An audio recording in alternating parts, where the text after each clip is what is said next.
Veligonda project నిర్వాసితులకు ఈ నెలలోనే ముఖ్యమంత్రి నారా చంద్రబాబు నాయుడు చేతుల మీదుగా పునరావాసం, పునరుద్ధరణ, పరిహారం అందజేస్తామని జలవనరుల శాఖ మంత్రి నిమ్మల రామానాయుడు తెలిపారు.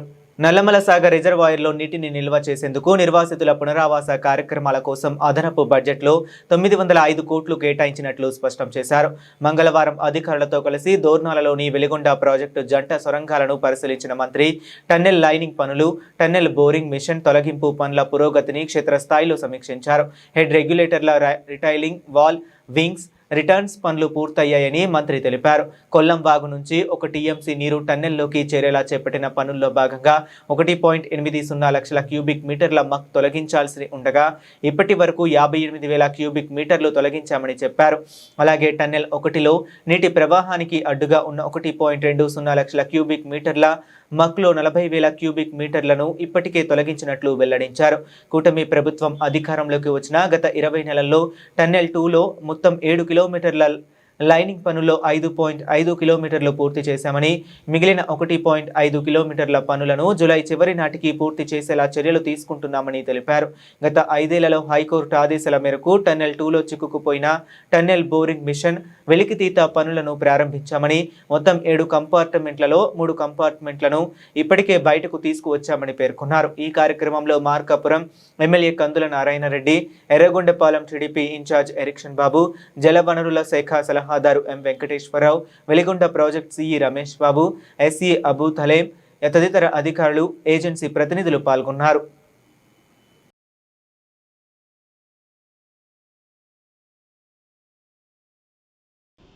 వెలిగొండ ప్రాజెక్టు ఈ సీజన్ కల్లా పూర్తి చేసి నల్లమల సాగర్కి నీళ్లు తీసుకెళ్లాలని చంద్రబాబు నాయుడు గారి యొక్క లక్ష్యానికి అనుగుణంగా వెలిగొండ ప్రాజెక్టుని ఎప్పటికప్పుడు క్షేత్ర స్థాయిలో పర్యటిస్తూ ఏజెన్సీలతోటి, అధికారులతోటి గ్రౌండ్ లెవెల్లోనే సూచనలు ఇస్తూ ఆ ప్రాజెక్టు లక్ష్యాన్ని అందుకుంటూ ఉన్నాం.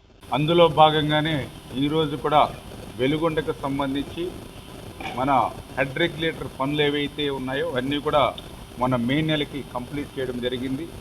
ఆ హెడ్ రెగ్యులేటర్కి సంబంధించినటువంటి ఏదైతే కృష్ణా నది నుంచి కొల్లం వాగు ద్వారా పెర్ డే 1 టీఎంసీ నీళ్ళు ఏవైతే మన టన్నెల్స్కి రావాలో అక్కడ 1,80,000 క్యూబిక్ మీటర్ల మట్టి అక్కడ అడ్డుగా ఉన్నటువంటి స్థితిలో దాన్ని ఇప్పటికీ 50,000 క్యూబిక్ మీటర్లు తొలగించడం జరిగింది. మిగిలినటువంటి ఆ మక్కను కూడా తొలగించడం ద్వారా ఆ మార్గాన్ని కూడా సుగమం చేస్తూ ఉన్నాం. అదేవిధంగా టన్నెల్ 1కి సంబంధించి మరి ఏదైతే 1,80,000 క్యూబిక్ మీటర్ల మక్కు ఉంది దాన్ని కూడా ఒక 40% 9 కిలోమీటర్ల వరకు కూడా దాన్ని ఇప్పటివరకు తొలగించాం. మిగిలినటువంటి బ్యాలెన్స్ కూడా రేపు తీసి లైనింగ్ పూర్తయిన తర్వాత ఆ మక్కు కూడా తొలగించేటువంటి ఏర్పాట్లు చేస్తూ ఉన్నాం. అదేవిధంగా ఏదైతే టన్నెల్ 2కి సంబంధించినటువంటి లైనింగ్ ఆ రోజు మేము కూటమి ప్రభుత్వం అధికారంలోకి వచ్చే సమయానికి 7 కిలోమీటర్లు తీసి లైనింగ్ ఉన్నటువంటి పరిస్థితి. అటువంటి లైనింగ్ను ఈ 20 నెలల్లోనే 5.5 కిలోమీటర్లు మేము పూర్తి చేయడం జరిగింది. మిగిలినటువంటి బ్యాలెన్స్ 1,500 మీటర్లని కూడా ఈ యొక్క జూలై నెలాఖరికల్లా పూర్తి చేసేటువంటి విధంగా, అందుకు గతంలో 4 గ్యాంట్రీలు పనిచేస్తే 5వ కొత్త గ్యాంట్రీని కూడా మనం ఏర్పాటు చేసుకోవడం ద్వారా ఆ యొక్క లక్ష్యాన్ని చేరుకునేటువంటి విధి. ఎందుకంటే అక్కడ కూడా మనం చూసాం, నిన్ననే ఆ గ్యాంట్రీ కూడా కొంత కొలాప్స్ అయ్యి పనికి ఆటంకం జరగడం, అక్కడ ఉన్నటువంటి టెంపరేచర్స్ కానీ అక్కడ ఉన్నటువంటి ఆక్సిజన్ లెవెల్స్ కానీ, అదేవిధంగా అక్కడ టన్నెల్ బోరింగ్ మిషన్ను వెలికి తీసేటువంటి పనుల్లో గ్యాస్ కట్టర్స్ని ఇవన్నింటినీ కూడా వినియోగించడంలో అక్కడ దుమ్ము, ధూళి, పొల్యూషన్ ఏవైతే ఇటువంటి ప్రతిబంధకాలు ఎన్నో ఉన్నటువంటి స్థితిలో అక్కడ 5 నిమిషాలు నిలబడితే మరి మొత్తం మనిషిలో ఉన్నటువంటి ఏదైతే ఆ స్వెట్టింగ్ తోటి ఆ శక్తి కోల్పోయేటువంటి విధంగా ఏదైతే ఇటువంటి ప్రతిబంధకాలన్నీ కూడా అధిగమించి ఆ లైనింగ్ పనులు కూడా పూర్తి చేస్తూ ఉన్నటువంటి విషయం. కానీ అదేవిధంగా మీ అందరికీ తెలుసు టన్నెల్ బోరింగ్ మిషన్ ఆ రోజు 2021లో ఆ రోజు ఏజెన్సీ వాళ్ళు కోర్టుకు వెళ్ళి ఆ టన్నెల్ బోరింగ్ మిషన్ని వెలికి తీయకుండా కోర్టు స్టే ఆర్డర్ తెచ్చుకుంటే 5 సంవత్సరాల జగన్మోహన్ రెడ్డి పాలనలో కనీసం ఆ టీబీఎం వెలికి తీయడానికి చిన్న ప్రయత్నం కూడా చేయలే. ఆ టీబీఎం మిషన్ కనుక మనకు తీయకపోతే చొక్క నీరు కాదు, కనీసం చీమ కూడా యువతల నుంచి అవతలకు రాదు. అటువంటి టీబీఎం మిషన్ని ఆ రోజు చంద్రబాబు నాయుడు గారు చొరవ తీసుకుని హైకోర్టు అడ్వకేట్ జనరల్ గారితో మాట్లాడడం, నేను కూడా హైకోర్టుకి 2-3 సార్లు స్వయంగా వెళ్ళి ఆ యొక్క ఏదైతే స్టే ఆర్డర్ని వేకేట్ చేయడమే కాకుండా ఆ టన్నెల్ బోరింగ్ మిషన్ పనుల్ని వెలికి తీసేటువంటి కార్యక్రమం కూడా షెడ్యూల్ 5 నెలలు పడుతుందని చెప్పారు దాన్ని బయటకు తీయాలని. అంటే ఎందుకంటే 175 మీటర్ల లెంగ్త్ ఉంది. మరి అదేవిధంగా దగ్గర 900 టన్నుల వెయిట్ ఉంది ఏదైతే టన్నెల్ బోరింగ్ మిషన్. 7 కంపార్ట్మెంట్లు ఉన్నాయి. ఇప్పటికే 3 కంపార్ట్మెంట్లని మనం వెలికి బయటికి తీసుకొచ్చాం. మిగిలిన కంపార్ట్మెంట్లు కూడా వెలికి తీసేటువంటి కార్యక్రమం జరుగుతుంది. ఆ టన్నెల్ బోరింగ్కి సంబంధించినటువంటి హెడ్ ఏదైతే ఉందో దాన్ని బయటికి తీసుకొచ్చేటువంటి మార్గం ఉండదు కాబట్టి ఆ టన్నెల్ బోరింగ్ మిషన్ హెడ్కి సంబంధించిన ఫ్రంట్ లాస్ట్ టైం నేను వెళ్ళినప్పుడు అక్కడంతా కూడా బెంచింగ్ పనులు పూర్తి కాల. ఆ రోజు కూడా అక్కడ చేరుకోవాలంటే నుచ్చులను వేసుకుని పైకి ఎక్కి కష్టపడి వెళ్ళాం. ఈరోజు చూస్తే బెంచింగ్ అంతా కూడా కంప్లీట్ చేసాం. ఏదైతే ఆ ఫ్రంట్ వరకు కూడా టీబీఎం ముందుకు వెళ్ళాం. ఆ టీబీఎం ఫ్రంట్ అంతా కూడా కట్టర్స్ 65 కట్టర్స్ ఉంటే ఇప్పటికి 15-20 కట్టర్స్ తొలగించడం జరిగింది. ఆ రకంగా ఆ టీబీఎం హెడ్ని బయటికి తీసుకురావడం కష్టం కాబట్టి అక్కడే బరెల్ చేసేటువంటి విధంగా అక్కడే మరి దానికి సరిపడేటువంటి విధంగా ఒక 10-15 అడుగుల డెప్త్ గొయ్యిని తవ్వి అక్కడే బరెల్ చేసేటువంటి విధంగా కూడా ఒక కార్యాచరణ కూడా రూపొందించుకుంటూ ఉన్నాం.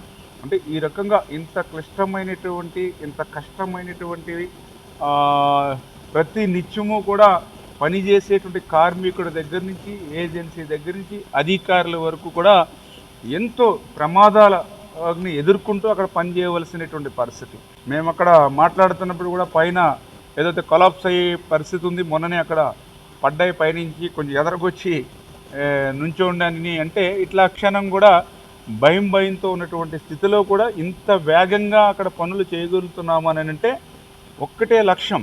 ఏదైతే వెనకబడినటువంటి జిల్లా, ఫ్లోరైడ్ బాధితులు ఉన్నటువంటి జిల్లా, కరువు ఇక్కడ ఉన్నటువంటి జిల్లా, కనీసం సాగునీరు మట్టి నుంచి త్రాగడానికి కూడా నీళ్లు లేనటువంటి జిల్లా ప్రజలకి ఆ యొక్క వెలిగొండను పూర్తి చేసి ఇవ్వాలని చంద్రబాబు నాయుడు గారు ఇచ్చిన లక్ష్యం మేరకే ఈవేళ అటు ఏజెన్సీ కానీ ఎవరైతే పనిచేస్తున్న మెన్న కానీ అధికారులు కానీ ప్రజాప్రతినిధులుగా మేము కూడా ఎక్కడో ఏసీ రూముల్లో కూర్చుని లేదంటే ఇక్కడ వెలిగొండకు వచ్చి ఆఫీస్ రూముల్లో కూర్చుని అధికారులు ఏజెన్సీ వాళ్ళు చెప్పినటువంటి మాటలు విని వెళ్ళిపోవడం కాకుండా గ్రౌండ్ లెవెల్కి పోయి ఒక గాండ్రీ పని చేయాలంటే ఎన్ని గంటల సమయం పడుతుంది, ఇంకా దాన్ని ఎంత స్పీడప్ చేయడానికి అవకాశం ఉంటుంది, ఏ రకంగా టీబీఎంని తొలగించడం అనేది ఒక్క ఫ్రంట్ నుంచే కాదు బ్యాక్ నుంచి కూడా కొంత తొలగించుకుంటే వెళ్తే ఎట్లా టైం సేవ్ అవుతుంది, ఇట్లా గ్రౌండ్ లెవెల్లోకి వెళ్ళి మేము ఆ యొక్క పనుల్ని పర్యవేక్షించడం ద్వారా అవి వేగవంతం చేయడమే కాకుండా అక్కడ కార్మికుల్లో కానీ అక్కడ ఏజెన్సీలో కానీ అక్కడ అధికారుల్లో కూడా ఒక భరోసా. ఈవేళ మా మంత్రి లేకపోతే మా ఎమ్మెల్యే మా ప్రజాప్రతినిధులే వచ్చి ఇక్కడ మా మధ్య తిరుగుతూ ఉన్నప్పుడు వాళ్ళు కూడా దేన్ని కూడా లెక్క చేయకుండా టన్నెల్స్లో పనిచేస్తున్నప్పుడు తిరుగుతూ ఉన్నప్పుడు మేము కూడా ఇంకా కష్టపడి పనిచేయాలనేటువంటి ఒక బాధ్యత కూడా ఈరోజు వాళ్ళలో కూడా కనిపిస్తూ ఉంది. ఈ రకంగా మరి ఆ టన్నెల్ పనులు పూర్తి చేయడమే కాకుండా ఇప్పుడే మీరు చూస్తూ ఉన్నారు ఫీడర్ కెనాలు మొన్ననే చంద్రబాబు నాయుడు గారు వచ్చి శంకుస్థాపన చేశారు. మరి జగన్మోహన్ రెడ్డి గారేమో వెలిగొండని పూర్తి చేసేసాం, జాతికి అంకితం చేసేసామని చెప్పారు. మరి జాతికి అంకితం చేసినటువంటి ప్రాజెక్టు మరి ఏదైతే పూర్తయిపోయింది అన్నటువంటి ప్రాజెక్టుకి ఈరోజు శంకుస్థాపన చేసుకునేటువంటి పరిస్థితి ఉంది అని అంటే ఆయన దగా మోసం ఏంటంటే మనందరికీ అర్థమవుతుంది. మొన్న జనవరిలో చంద్రబాబు నాయుడు గారు వచ్చి 460 కోట్ల రూపాయలతోటి సీసీ లైనింగ్కి శంకుస్థాపన చేస్తే ఈ కూటమి ప్రభుత్వం ఫిబ్రవరిలో పనులు మొదలుపెట్టి 5.2 కిలోమీటర్ల సీసీ వాళ్ళని 4 నెలల్లో పూర్తి చేసాం ఫీడర్ కెనాల్. అదేవిధంగా 21 కిలోమీటర్ల లైనింగ్ని ఈవేళ ప్యాచింగ్ ప్యాంట్లు కూడా పెంచి ఈవేళ ఆ పనులు కూడా శరవేగంగా చేసేటువంటి విధంగా యాక్షన్ ప్లాన్ తీసుకున్నాం. ఎందుకంటే ఈవేళ ఇవన్నీ పూర్తి చేసినా కూడా ఈ 11,000 క్యూసిక్కుల నీరు కాదు, 100 క్యూసిక్కుల నీరు కాదు, 10 క్యూసిక్కుల నీరు వస్తే ఆ యొక్క ఫీడర్ కెనాలు బండ్ సాగేటువంటి పరిస్థితి లేదు. మొన్న కూడా మొంతా తుఫాన్ వస్తే ఏ రకంగా ఫీడర్ కెనాలు ఎన్ని రకాలైనటువంటి గండ్లు పడ్డాయో మీరే చూశారు. మరి వర్షాలకే ఆగనటువంటి గండ్లు ఫీడర్ కెనాలు రేపు 11,000 క్యూసిక్కుల నీరు వస్తే ఎట్లా అవుతుంది? అందుకే ఈరోజు 460 కోట్ల రూపాయలతో ఇవాళ శంకుస్థాపన చేసి పనులు పూర్తి చేస్తూ ఉన్నాం. ఇవన్నీ ఒక ఎత్తు. మనం ఈ టన్నెల్స్ పూర్తి చేసి ఈ ఫీడర్ కెనాల్ పూర్తి చేసి ఈ క్లిష్టమైనటువంటి యొక్క కోట్ల రూపాయలు ఖర్చు పెట్టి కష్టమైనటువంటి పనులు చేసినా రేపు నల్లమలై సాగర్లో నీళ్లు నింపాలి అని అంటే ఆ నల్లమలై సాగర్లో ఉన్నటువంటి నిర్వాసితులను అక్కడి నుంచి తరలించాలి. ఆ నిర్వాసితులను అక్కడి నుంచి తరలించాలి అని అంటే వాళ్ళకి 900 కోట్ల రూపాయలు R&R వాళ్ళకి ఇవ్వాలి. మరి 5 సంవత్సరాల జగన్మోహన్ రెడ్డి గారి పాలనలో ఒక్క చిల్లి గవ్వ వాళ్ళకి ఇచ్చినటువంటి పరిస్థితి లేదు. కానీ ఈరోజు ఆ నిర్వాసితులకి 900 కోట్ల రూపాయలు. ఇక్కడ కూడా ఒక విషయాన్ని మీరందరూ స్పష్టంగా గుర్తుపెట్టుకోవాలి. ఆ రోజు ఇక్కడ ఉన్నటువంటి వైఎస్ఆర్సీపీ ప్రజాప్రతినిధులు కొంతమంది మాట్లాడారు, వెలుగొండకి బడ్జెట్లో కేటాయింపులు చాలా తక్కువగా ఉన్నాయి, ఇంక ఇది ఎప్పటికి పూర్తవుతుంది.